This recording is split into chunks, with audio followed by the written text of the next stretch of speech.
won't back down to shut down threats. All right, and joining us now, Barbara Carrasco with El Paso's Republican Party. Thank you for joining us. And Iliana Holguin with the Democratic Party and also an immigration attorney. Thank you for staying up with us. We appreciate it. Thank you. So let's get started. In 2013, the president said, "I'm not the emperor of the United States. I can't just impose my will. I have a Congress to work with." We just got through an election in which Americans by far voted for Republicans, in essence giving Republicans the blessing for their agenda. So what do you think about Americans who just are not comfortable with the president using executive action, bypassing a Congress that Americans just elected? What do you think about that, Ms. Holguin? So I think one of the important things to note is that an overwhelming majority of Americans are actually in support of comprehensive immigration reform. It's close to 68%, the number of Americans that are in support of immigration reform. And I think one thing that we have to clarify is that the actions that President Obama is considering taking by executive order is nothing new. Actually, every single U.S. president since 1956 has taken some kind of executive action to provide protection for a specific group of people.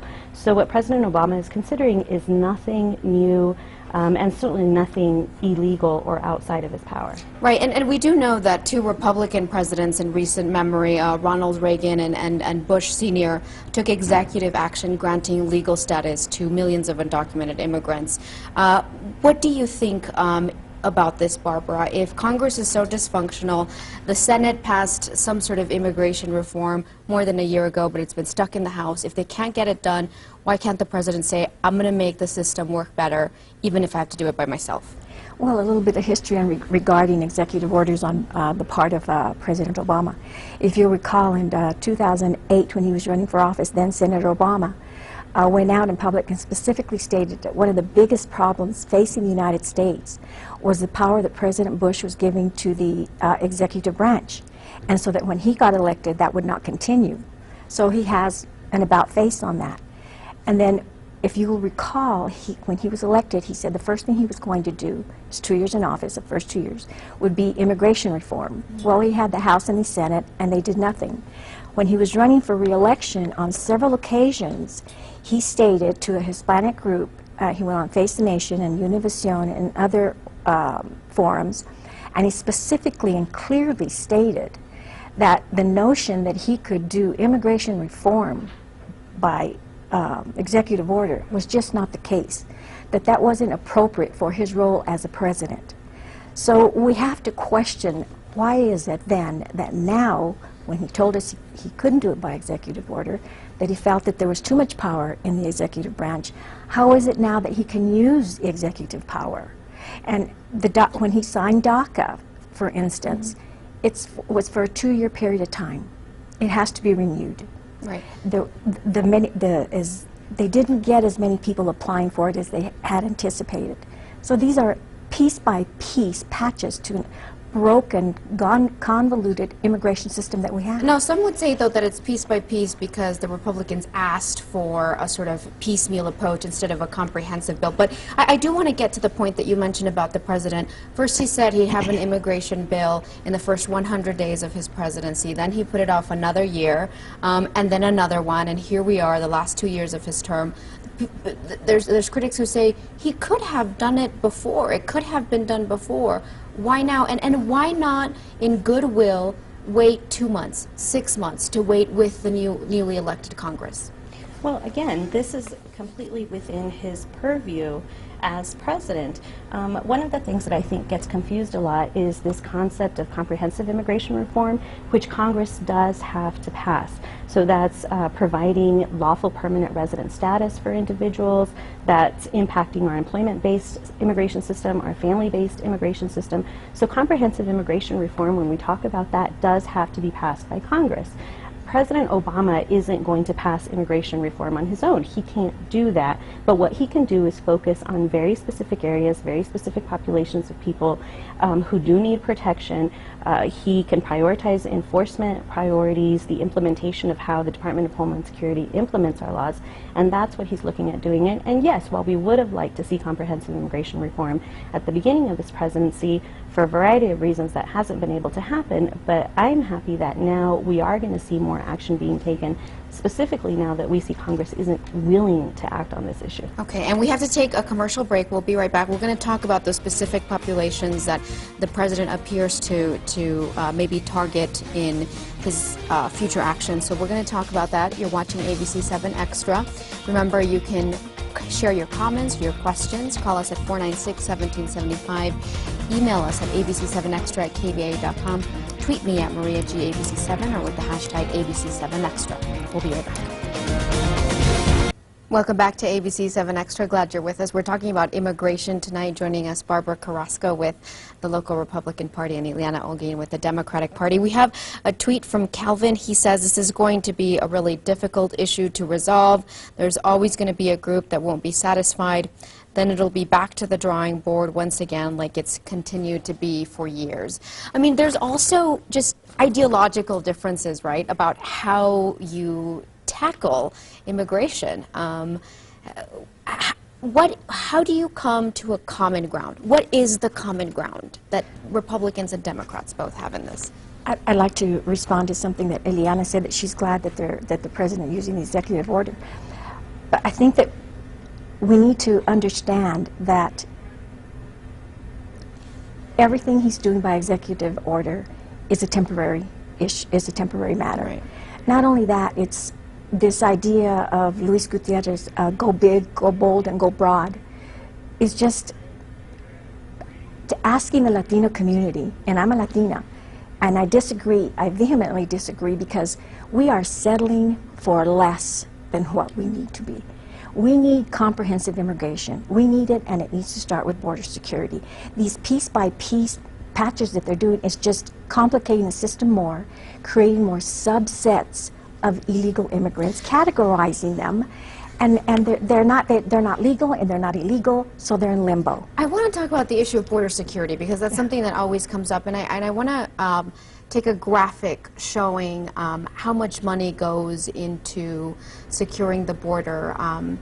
We have if we go to the other graphic about the budgets, if we have it. Basically, here we go. Well, the U.S. Border Patrol's budget really has increased by 30% from 2009 to 2013, $3.5 billion. Immigration courts have only increased about 8% in the same time period. The budget there, $289 million. And most people agree that there just are not enough immigration judges, and it's creating this huge backlog. Iliana, you spoke to me about that, where people are waiting 20 years to get to the front of the line, essentially. What is the solution to this? And clearly, what we've been doing hasn't been working. And Mrs. Carrasco is completely right. I agree with her. We need comprehensive immigration reform. But these executive orders can be something that are something that can help people in the meantime. In the meantime, while we're waiting for Congress to act, while we've been waiting for Congress to act, we keep seeing families being separated. We keep seeing the parents of U.S. citizen children being deported. So these measures, yes, they are a temporary fix. They are by no means the ideal solution to our immigration problem. But in the meantime, at least we are providing some type of protection for some of these families. And for years, we've been pumping billions and billions and billions of dollars into border security and border enforcement. But clearly, that's not working. We have to get to the root of the problem, which is our immigration system. We have family-based immigration categories where, like you said, it can take the sibling of a U.S. citizen 20 years before they get to the front of the line when they're actually able to apply for lawful permanent resident status. So we have employment-based categories where it can take employers 7 years to get the necessary workers that they need. So we need to look at the root of the problem and fix that instead of simply thinking that we can keep pumping billions and billions of dollars into border enforcement. Now, citizenship, though, is something that some argue should take a long time, that should require some perseverance, and that we're essentially a nation of laws, and that we have to have a very systematic way of having an entry system, and that if you have a version of amnesty every few decades, it just encourages illegal migration. We definitely need an orderly immigration system. Nobody is saying that. But we need a realistic immigration system. We need an immigration system that's going to allow us to have the workers that we need. We need an immigration system that doesn't keep families separated for 20 years. The process of becoming a permanent resident is not easy apart from these horrendous waiting lines. There are all kinds of eligibility requirements. There are disqualifications. So just because you have a family member who's a U.S. citizen or you have an employer who wants to petition for you doesn't mean that it's going to be easy and you're just going to get your residence. There are very strict inadmissibility provisions, and so it's not an easy process. People have to prove that they are in fact eligible. Okay, Ms. Carrasco, why do you think that border security should be the first element to this? Iliana said that we have a broken immigration system. I don't know if she includes border security with that. Do you include border security as part of the immigration system? Yes. Okay. The reason I believe that border security is important, it's a win-win situation for everybody. It's a win-win situation for Mexico and the U.S. And the reason I say that is we always focus on the broken families in the United States. Well, there's an article that I was reading by Alan Wall. He's a teacher from the United States and he teaches in Mexico. And in that article, he interviews and he talks to a priest, and this priest is telling him about the disintegration of the families in Mexico. The parents leave, one of the main bread providers leaves to the United States, and he talks about the negative moral and psychological effects on these families in Mexico. He said that more and more the families and the communities are being left alone. There's also discussion there about people who wait, that are able-bodied individuals, once that somebody from their family leaves to the United States to send money back, that individual stops working. And it's basically equated, they're waiting for their welfare check from the United States, an able-bodied man. In addition to that, Mexico is finding, and employers are seeing, that there's a shortage of workers. This is an able-bodied person waiting on money from the United States. So these are things that are affecting Mexico directly from our porous borders. In addition to that, we have to understand that the revenue, the wealth transfer from the United States into Mexico is the third largest revenue source for Mexico, for their government. So they have an interest in keeping our borders porous. In addition to that, we don't talk often enough about how often does a woman in the United States or anybody take a trip and the first item on their to-do list is, oh, I need to take my birth control pills because the likelihood of being raped on my trip exists. What about the kids that are being killed on their way into the United States from Central America and other places? There's extortion, there's children being taken into prostitution. That's what our porous borders are doing to the Mexican economy and Mexican families. We don't talk about that enough. Now on the U.S. side, if we secure our borders, it forces us, like it forces Mexico to deal with their economic conditions there. It forces the United States to, number one, take a good look at the families that she's talking about, perhaps do a guest worker seasonal passes so these individuals who want to come into the United States can go back and visit their families that don't want to bring their families. We have an opportunity to deal with the children that were brought here by no fault of their own with their parents. They should be given the right to continue their education and enter into the workforce. Then we can go on to the parents of those kids, corporations that aren't using E-Verify, all these things that we're not addressing right now because we have these issues, constant issues of the backlogs of illegal immigrants coming. What do we do with them? We just have influx from Central America. And that's what I was going to get to. I mean, we've spent billions of dollars on infrastructure and technology at the border, but people are still coming because, and the argument is, as long as the economic conditions in their country force them to leave, and if they're going to leave, they're going to leave to the place where they think they can give the best life to their family, then they're going to go. So it's a Central American problem, it's a Mexican problem, I mean, it's sort of a continental problem. So how do we tackle it? Well, oh, did you want? Okay. Like I said, it starts with a secure border. I think that everything will trickle down after that because it forces each side of the border to deal with the problems head on. And this idea that the Congress isn't working, President Bush worked really hard on immigration when he had a Democratic House and Senate. They would not pass a bill. So we do have a willingness on behalf of the Republican Party. And President Obama said that he was willing to work with the Republicans. Why not give them an opportunity to get sworn in January? It's just around the corner. Work with them, and then if they don't come up with a viable plan on immigration reform, then go to, you know, Plan B, an executive order. Okay, your thoughts on some of that?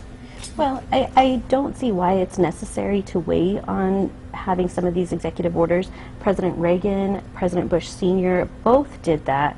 While after the passage of the Immigration Reform and Control Act of 1986, they passed by executive order, they implemented certain programs to protect the spouses and children of people who had legalized under that law while legislation was pending in Congress. So there's not any reason why specific groups of people can't be protected by executive action even if legislation is pending. Legislation is a lengthy process. Even once the Republicans are sworn in January, and even if they are willing to work on comprehensive immigration reform, something of which I'm not personally convinced, but even if they were, it's still going to be a lengthy process, and I don't see any reason why these families shouldn't be protected in the meantime, the way that President Obama is trying to do. Okay, we have an email from John. He says, the panelists stated that 68% of Americans are in favor of comprehensive immigration reform.